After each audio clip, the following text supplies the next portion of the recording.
عورت یا عورت مرد بن جائے تو یہ ہو چکا ہے، اور ان کو میراث مرد کی ملے گی یا عورت کی، اس کو عمل یہ پاس نہیں ہوا ہے۔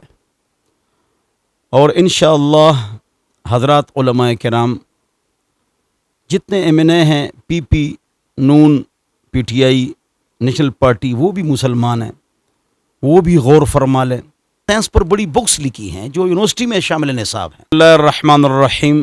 ہمارے واجد بھائی ہیں، وہ ایک سوال کرنا چاہتے ہیں، تو ادھر سے آپ سوال فرمائیں۔ واجد بھائی، کیا سوال ہے؟ مفتی صاحب، یہ ٹرانسجینڈر جس کو ہم خسرے کہتے ہیں، ان کے حوالے سے جو حکومت کی کوشش ہے کہ وہ جو بل پاس کرنا چاہ رہے ہیں، ان کے حوالے سے کیا کہیں؟ اچھا، یہ جو قانون پاس ہونے جا رہا ہے تو ابھی مکمل یہ پاس نہیں ہوا ہے، اور انشاءاللہ حضرات علماء کرام جتنے ایم این اے ہیں، پی پی، نون، P T I, National Party, وہ بھی مسلمان ہیں، وہ بھی غور فرما لیں۔ اور ہمارے علماء کرام تو سارے مختلف اسکول آف تھاٹس وہ متحد ہو چکے ہیں، اس حوالے سے وہ میٹنگیں کر رہے ہیں، تو انشاءاللہ خیر کا دروازہ کھلے گا۔ آپ مسلمان پریشان نہ ہوں، اور اللہ تعالیٰ پاکستان اور ایٹمی قوت کی جو نظریاتی سرحدات ہیں اس کے مطابق اللہ فیصلہ لائے گا۔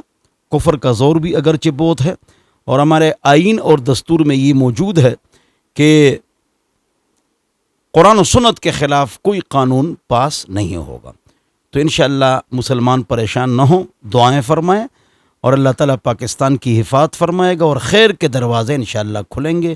کوئی پریشانی کی بات نہیں ہے۔ والسلام۔ مفتی صاحب کہتے ہیں کہ یہ وراثت میں جو یہ خسرے یا جو ٹرانسجینڈر ہیں، ہاں، یہ تو الگ شرعی مسئلہ ہے کہ وراثت میں ان کو میراث مرد کی ملے گی یا عورت کی۔ اس کو آپ ذرا غور سے سنیں، اس پر تفصیلی ویڈیو بنائیں گے۔ پیشاب مرد کے آلے سے نکل رہا ہے، خنثی مشکل ہے، تو اس کو مرد کی میراث ملے گی، اور وہ مرد کے احکام جاری ہوں گے۔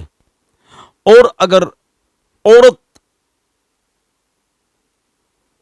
کا جو عضو ہوتا ہے ادھر سے ان کا پیشاب آئے، حضرت علی رضی اللہ عنہ کا یہ فتویٰ ہے، ہم بھی شرما رہے ہیں، بول بھی نہیں سکتے ہیں، انظروا الی مبالہ، یہ اس پر مبنی ہے، تو پھر اس کو عورت کی میراث ملے گی۔ اگر دونوں اعضاء سے پیشاب آئے، یہ شرعی مسئلہ ہے، تو پھر دیکھا جائے گا زائد کس سے آ رہا ہے، جس سے زائد پیشاب آئے اسی کا حکم ہے۔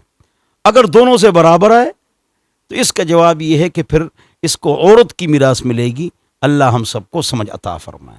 جی صاحب اس میں ایک اور ہے کہ یہ بل اگر اس بل کے اندر ہے جی کہ یہ جو ٹرانسجینڈر جتنے بھی ہیں، اب ان کو اگر آپ نے رکھنے تو میڈیکل بورڈ کے علاوہ یا میڈیکل اس کی بنانی چاہیے کہ میڈیکل کے بعد جو نہیں اپنا کارڈ بنائے گا؟ جواب یہ ہے کہ دیکھو، یہ بات تو پکی ہے، اگر واقعتاً ایک مرد عورت یا عورت مرد بن جائے تو یہ ہو چکا ہے اور ہوتا ہے، تو اس میں تو اشکال کی بات نہیں ہے۔ لیکن قصداً عورت مرد اپنے آپ کو بنا لے یا مرد عورت بنا لے، وہ تو حدیث میں، قرآن میں صراحتاً موجود ہے، گناہ کبیرہ ہے، اور اس کو جائز سمجھنا کفر ہے۔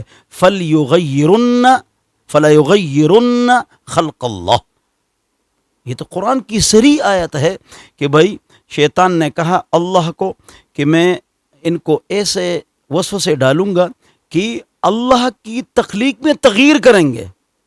ہاں، یہ تو بہت بڑا جرم ہے۔ جی مفتی صاحب کہتے ہیں اگر یہ ہمارے پاس اگر ہم جس طرح یہ بل اگر پاس ہو جاتے ہیں تو کوئی بھی بندہ جا کے اپنی مرضی کے حساب سے وہ اپنے عورت کا کارڈ بنا سکتا ہے یا عورت جو مرد کا بنا سکتے ہیں، تو دو خواتین بھی آپس میں شادی کر سکتے ہیں۔ استغفر اللہ، ایسا نہیں ہوگا انشاءاللہ۔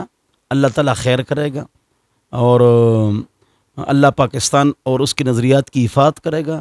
علماء کرام موجود ہیں، ہمارے حضرات علماء کرام موجود ہیں، اور وہ بالکل نہایت ہی آئین کے مطابق مضبوط سٹینڈ لے رہے ہیں۔ اللہ خیر کے دروازے کھولے گا انشاءاللہ، آپ لوگ پریشان نہ ہوں۔ جی کیا پیغام دینا چاہیں گے آپ عوام کو، خاص طور سے جو ہمارے ٹرانسجینڈر جو کمیونٹی ہے؟ ان کے ساتھ تو ہمارا کوئی مطلب یہ ہے کہ اختلاف نہیں ہے۔ میں نے تو ایک ادارہ بھی اس حوالے سے بنایا ہے پرانے زمانے میں محقق توسی صاحب تھے, آپ گوگل میں سرچ کریں, وہ یہی اسی میں سے تھے, مرد عورت دونوں, اور انہوں نے لاجکلی سائنس پر بڑی بکس لکھی ہیں جو یونیورسٹی میں شامل نصاب ہیں. تو اگر ان سے کام لیا جائے, دین کا تب بھی ہو سکتا ہے, دنیا کا تب بھی ہو سکتا ہے, تو ان سے کام لیا جا سکتا ہے اور ان کو صحیح شریعت کے مطابق یا ملک کی خدمت کے لیے ان کو استعمال کیا جا سکتا ہے. میں نے محقق توسی کا حوالہ دیا, اس کو آپ سرچ کریں گوگل میں, آپ حیران ہو جائیں گے کہ انہوں نے کتنی خدمت کی ہے. لاجکلی سائنس پر زبردست قسم کی اعلیٰ کتابیں, بکس لکھی ہیں. بہت بڑے رائٹر تھے اور نہایت ہی قابل آدمی تھے. اس میں اختلاف ہے کون سے مسلک کے ساتھ اس کا تعلق تھا, لیکن اس کو چھوڑو. تو ان کے جنا حکومت کو بھی چاہیے, ہاں یہ ضروری ہے کہ جو ڈانس کرتے ہیں اور مطلب یہ کہ میک اپ کرتے ہیں, چوکوں پر مانگتے ہیں, تو ان کے لیے باقاعدہ حکومت ایک ادارہ بنائے اور ان کے ساتھ تعاون کرے اور ان کو ہنر سکھائیں, ان کو تعلیم سکھائیں اور ان سے خدمت لی جائے. ہاں, یہ بھی پاکستان کی خدمت کر سکتے ہیں. کب یہ مرد ہیں کب یہ عورت ہے وہ میں نے آپ کو بتا دی ہے, سمجھ کے نہیں سمجھے جی.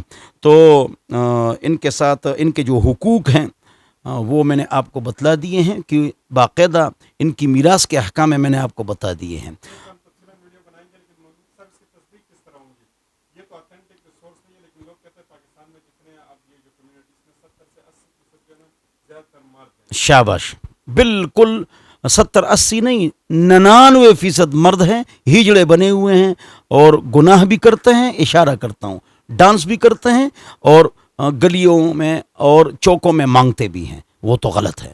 لیکن اچھا پتہ کیسے چلے گا؟ یہ تو نہایت آسان ہے. یہ گینیکالوجسٹ مرد, گینیکالوجسٹ عورت یہ چیک اپ کرتے ہیں, اس کے مخصوص ٹیسٹ ہیں, وہ ہوتے ہیں تو پتہ چل جاتا ہے کہ حقیقت کیا ہے. جی, اللہ ہم سب کو سمجھ عطا فرمائے. واجد بھائی کا شکریہ, والسلام.